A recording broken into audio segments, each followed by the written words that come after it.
संधी मिळाली त्याबद्दल मी नवभारत शिक्षण संस्था आणि माझी जेबीके विद्यालय टेंभुर्णी या शाळेचा आणि सर्व स्टाफचं पुनश्च एकदा धन्यवाद मानतो। कारण आयुष्यामध्ये माणसानं काय कमवलं याचं जर एखादं उदाहरण सांगता आलं तर मी ज्या शाळेत शिकलो किंवा कुठलाही विद्यार्थी ज्या शाळेत शिकला आणि त्याच शाळेनं पुन्हा त्या विद्यार्थ्याला प्रमुख उपस्थितीमध्ये बोलवावं, वक्ता म्हणून किंवा अतिथी म्हणून बोलवावं आणि ज्या शाळेमध्ये आपण आयुष्याचे धडे गिरवले त्या शाळेतूनच पुन्हा आपल्याला एकदा संबोधित करण्याची संधी मिळावी आणि त्या संस्थेनं आपल्या पाठीवर कौतुकाची थाप टाकावी, एवढं मोठं भाग्य मला असं वाटतं की जीवनामध्ये दुसरं कुठलं असू शकत नाही।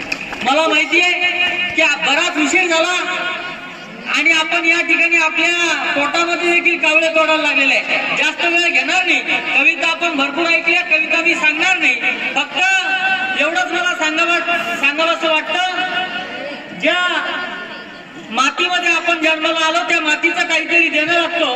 कारण अशी आई सोबत आहे का तो आम्हा लेकरांची, अशी आई सोबत आहे का तो आम्हा लेकरांची, तमा कसली मजा आता उडसावल्यांची, झालो किती मोठा तरी बात काय त्या नवलाईची, तरी जन्मभर करीनं आई पूजा तुझ्या पावलांची, अशा त्या राष्ट्रमाता राजमाता जिजाऊ साहेबांच्या महाराष्ट्रातले तुम्ही आम्ही सर्वजण आहोत। आणि ज्या राजमाता जिजाऊ साहेबांनी 9 महिने 9 दिवस गर्भावर संस्कार टाकले त्या राष्ट्रमाता राजमाता जिजाऊंच्या महाराष्ट्रात त्या सह्याद्रीच्या मातीत आणि त्या महाराष्ट्राच्या खुशीत तुम्ही आम्ही जन्माला आलेलो लेकर आहे। खरं तर दिगंतराचा मी प्रवासी आलो जाण्यासाठी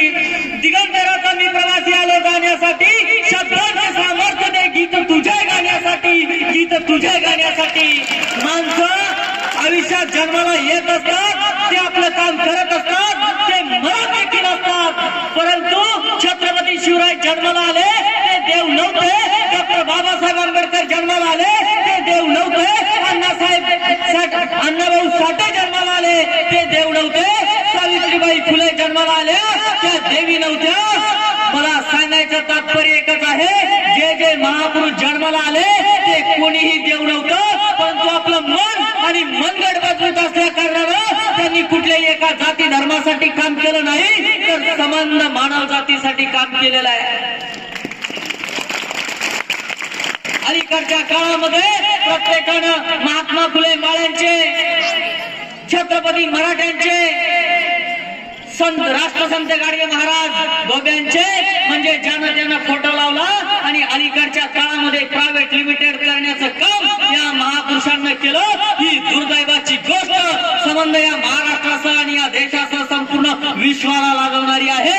याची देखील येणाऱ्या काळात माझ्या समोर बसलेल्या विद्यार्थी मित्रांनो नोंद घेणं काळाची गरज आहे। कारण या जमातीतला तरुण, या जेबीके विद्यालयातला तरुण हा कृष्णा इंगळे फक्त महाराष्ट्रातच नाही तर महाराष्ट्राच्या बाहेर जाऊन ओडिशा राज्यात भुवनेश्वर मध्ये जाऊन महापुरुषांचे विचार पेरण्याचं काम करतो।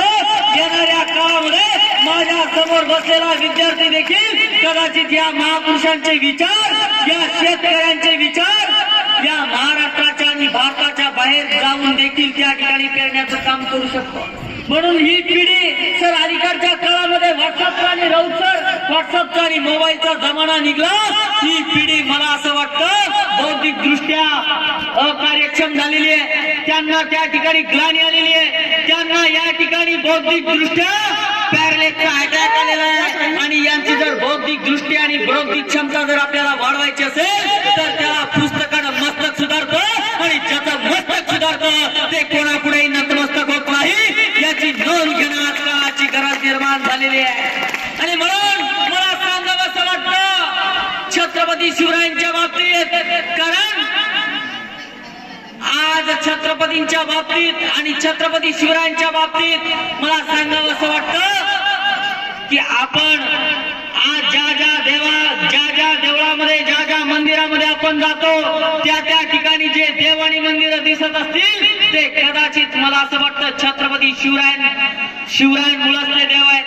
आणि म्हणून बुद्धभूषण नावाच्या ग्रंथामध्ये राजे छत्रपती संभाजी महाराजांनी लिहून ठेवलेलं आहे, जे लोक दैववादी असतात ते नामर्द असतात आणि जे प्रेतवादी असतात तेच मर्द असतात. विद्यार्थ्यांनी या ठिकाणी ही रेष आणि हे वाक्य आपल्या जीवनामध्ये लिहून ठेवणं आज काळाची गरज आहे.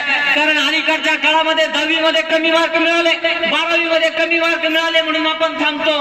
मी इथं जाता जाता फक्त एवढं सांगाल की शब्दांची मी पूजा करीत नाही, माणसांसाठी आरती गातो. शब्दांची मी पूजा करीत नाही, माणसांसाठी आरती गातो. अरे ज्याच्या गावात सूर्य नाही त्याच्या हातात उजेड देतो, त्याच्या हातात उजेड देतो. अरे काय खरे आणि काय चुकीचे, चल स्वतःशीच भांडत जाऊ. अरे काय खरे आणि काय चुकीचे, चल स्वतःशीच भांडत जाऊ. लोक जर असे वेडे म्हणतील सत्य तरीही मांडत जाऊ, सत्य तरीही मांडत जाऊ. म्हणून या ठिकाणी JBK विद्यालयाच्या सर्व विद्यार्थ्यांनी येणाऱ्या काळात असं म्हटलं पाहिजे, हम जो चलते हैं तो देखने वालों का दिल मचल जाता है, हम जो चलते हैं तो देखने वालों का दिल मचल जाता है, हम जो ठहरते तो तूफान भी ठहर जाता है. हमें बदलने की कोशिश मत करना, क्योंकि हम जो बदलते तो पूरा इतिहास बदल जाता है, पूरा इतिहास बदल जाता है. छत्रपति शिवाजी महाराज की जय, छत्रपति शिवाजी महाराज की जय. धन्यवाद. जय जिजाऊ, जय शिवराय.